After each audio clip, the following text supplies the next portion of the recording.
بسم اللہ الرحمن الرحیم۔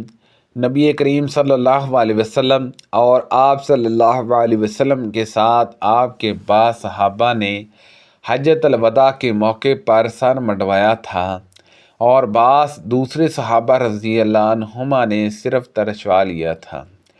وہ ایک گدھے پر سوار ہو کر آئے تو رسول اللہ صلی اللہ علیہ وسلم منع میں کھڑے لوگوں کو نماز پڑھا رہے تھے۔ یہ حجۃ الوداع کا موقع تھا۔ ان کا گدھا صف کے کچھ حصے سے گزرا، پھر وہ اتر کر لوگوں کے ساتھ صف میں کھڑے ہو گئے۔ حضرت اسامہ رضی اللہ عنہ سے حجۃ الوداع کے موقع پر نبی کریم صلی اللہ علیہ وسلم کی سفر میں رفتار کے متعلق پوچھا گیا تو انہوں نے کہا کہ بیچ کی چال چلتے تھے، اور جب کشیدہ جگہ ملتی تو اس سے تیز چلتے تھے۔ انہوں نے نبی کریم صلی اللہ علیہ وسلم کے ساتھ حجۃ الوداع کے موقع پر مغرب اور عشاء ملا کر ایک ساتھ پڑھی تھی۔ مجھے میرے ساتھیوں نے رسول اللہ صلی اللہ علیہ وسلم کی خدمت میں بھیجا کہ میں آپ صلی اللہ علیہ وسلم سے ان کے لیے سواری کے جانوروں کی درخواست کروں۔ وہ لوگ آپ کے ساتھ جشع حسرت یعنی غزوہ تبوک میں شریک ہونا چاہتے تھے۔ میں نے عرض کیا، یا رسول اللہ صلی اللہ علیہ وسلم، میرے ساتھیوں نے مجھے آپ کی خدمت میں بھیجا ہے تاکہ آپ ان کے لیے سواری کے جانوروں کا انتظام کر دیں۔ آپ صلی اللہ علیہ وسلم نے فرمایا، اللہ کی قسم، میں تم کو سواری کے جانور نہیں دے سکتا۔ میں جب آپ کی خدمت میں حاضر ہوا تھا تو آپ غصے میں تھے اور میں اسے معلوم نہ کر سکا تھا۔ آپ صلی اللہ علیہ وسلم کے انکار سے میں بہت غمگین واپس ہوا۔ یہ خوف بھی تھا کہ کہیں آپ سواری مانگنے کی وجہ سے خفا نہ ہو گئے ہوں۔ میں اپنے ساتھیوں کے پاس آیا اور انہیں نبی کریم صلی اللہ علیہ وسلم کے ارشاد کی خبر دی، لیکن ابھی کچھ زیادہ وقت نہیں گزرا تھا کہ میں نے حضرت بلال رضی اللہ عنہ کی آواز سنی۔ وہ پکار رہے تھے، اے عبداللہ بن قیس۔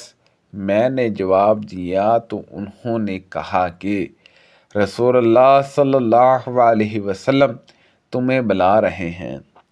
میں آپ کی خدمت میں حاضر ہوا تو آپ صلی اللہ علیہ وسلم نے فرمایا کہ یہ دو جوڑے اونٹ کے لے جاؤ۔ آپ نے 6 اونٹ عنایت فرمائے۔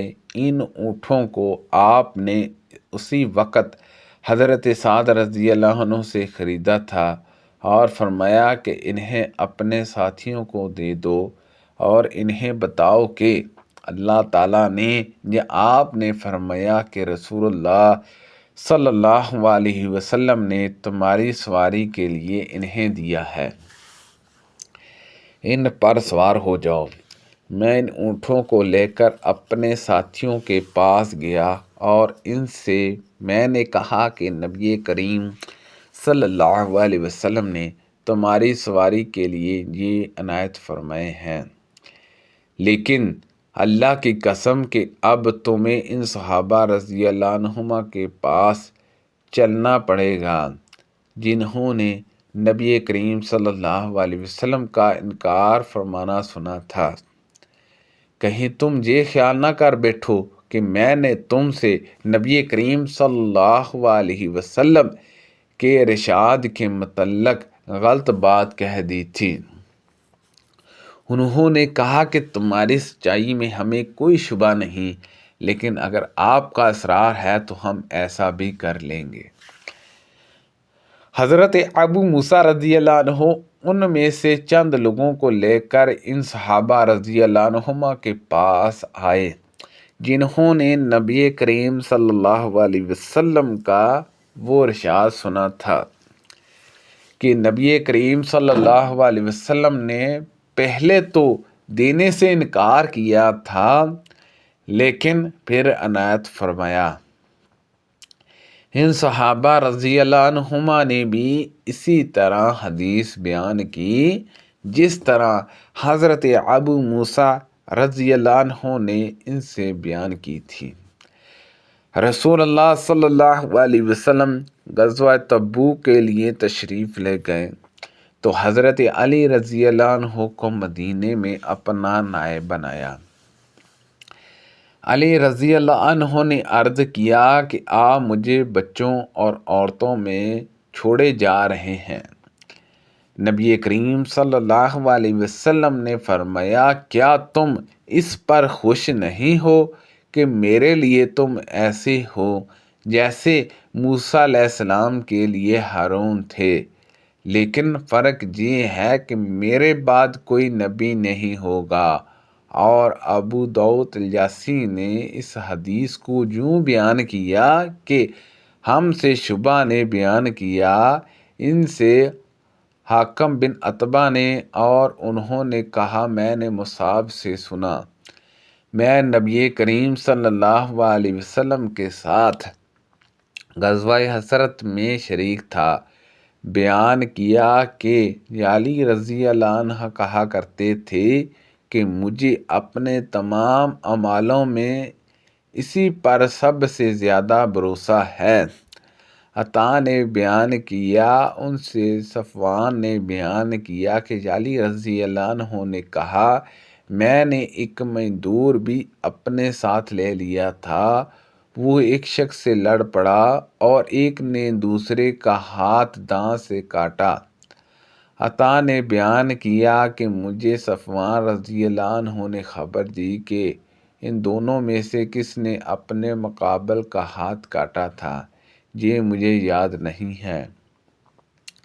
بہرحال جس کا ہاتھ کٹ گیا تھا اس نے اپنا ہاتھ کٹنے والے کے منہ سے جو کھینچا تو کاٹنے والے کے آگے کا ایک دانت بھی ساتھ چلا آیا۔ وہ دونوں نبی کریم صلی اللہ علیہ وسلم کی خدمت میں حاضر ہوئے تو آپ صلی اللہ علیہ وسلم نے دانت کے ٹوٹنے پر کوئی قصاص نہیں دلوایا۔ عطا نے بیان کیا، میرا خیال ہے کہ انہوں نے یہ بھی بیان کیا کہ نبی کریم صلی اللہ علیہ وسلم نے فرمایا، پھر کیا وہ تیرے منہ میں اپنا ہاتھ رہنے دیتا تاکہ تو اسے اونٹ کی طرح چبا جاتا؟ جب نبی کریم صلی اللہ علیہ وسلم مقام ہجر سے گزرے تو آپ صلی اللہ علیہ وسلم نے فرمایا کہ ان لوگوں کی بستیوں سے جنہوں نے اپنی جانوں پر ظلم کیا تھا، جب گزرنا ہو تو روتے ہوئے ہی گزرو، ایسا نہ ہو کہ تم پر بھی وہی عذاب آ جائے جو ان پر آیا تھا۔ پھر آپ صلی اللہ علیہ وسلم نے سر مبارک پر چادر ڈال لی اور بڑی تیزی کے ساتھ چلنے لگے جہاں تک کہ اس وادی سے نکل آئے۔ رسول اللہ صلی اللہ علیہ وسلم نے صحاب ہجر کے متعلق فرمایا کہ اس مذہب قوم کی بستی سے جب تمہیں گزرنا ہی ہے تو تم روتے ہوئے گزرو، کہیں تم پر بھی وہ عذاب نہ آ جائے جو ان پر آیا تھا۔ استغفر اللہ۔ سبحان اللہ عز و جل۔ اللہ پاک سے دعا ہے کہ اللہ پاک ان حدیثوں پر عمل کرنے کی توفیق عطا فرمائے۔ کو پڑھنے میں غلطی تاہی ہو گئی ہو تو اللہ پاک معاف فرمائے۔ اللہ پاک ہم سب کو صحت و تندرستی عطا فرمائے۔ صدقہ جاریہ سے زیادہ لوگوں تک شیئر کیجئے۔ آمین بجاہ النبی الامین صلی اللہ علیہ وسلم۔